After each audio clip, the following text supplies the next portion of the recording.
Kita akan belajar mengenai gametogenesis. Gametogenesis muncul di bab perkembangbiakan. Perkembangbiakan adalah proses yang dilakukan oleh individu untuk memperbanyak jumlahnya atau melestarikan jenisnya supaya tidak punah.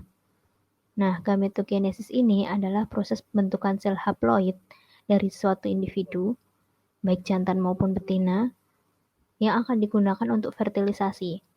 Jadi, untuk bahasa lebih singkatnya, gamet itu kan sel kelamin, genesis itu pembentukan, jadi gametogenesis adalah pembentukan sel gamet.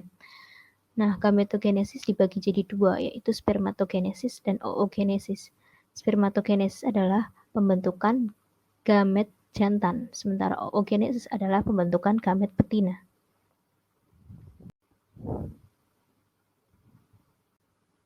Kemudian ditanyakan, pematangan spermatid menjadi spermatozoa disebut sebagai apa?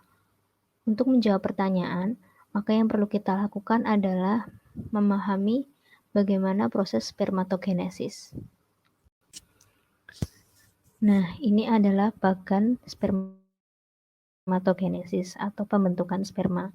Yang pertama di sini ada sel spermatogonium yang bersifat diploid atau 2N mengalami mitosis membelah menjadi dua. Masing-masing sel ini bersifat 2N juga, yang disebut sebagai spermatosit primer. Nah, satu spermatosit primer kemudian mengalami meiosis 1 menjadi dua spermatosit sekunder yang masing-masing bersifat haploid atau 1N. Kemudian masing-masing spermatosit sekunder mengalami meiosis 2 sehingga terbentuk 4 spermatid. Nah, spermatid ini kemudian berdiferensiasi menjadi spermatozoa atau sperma.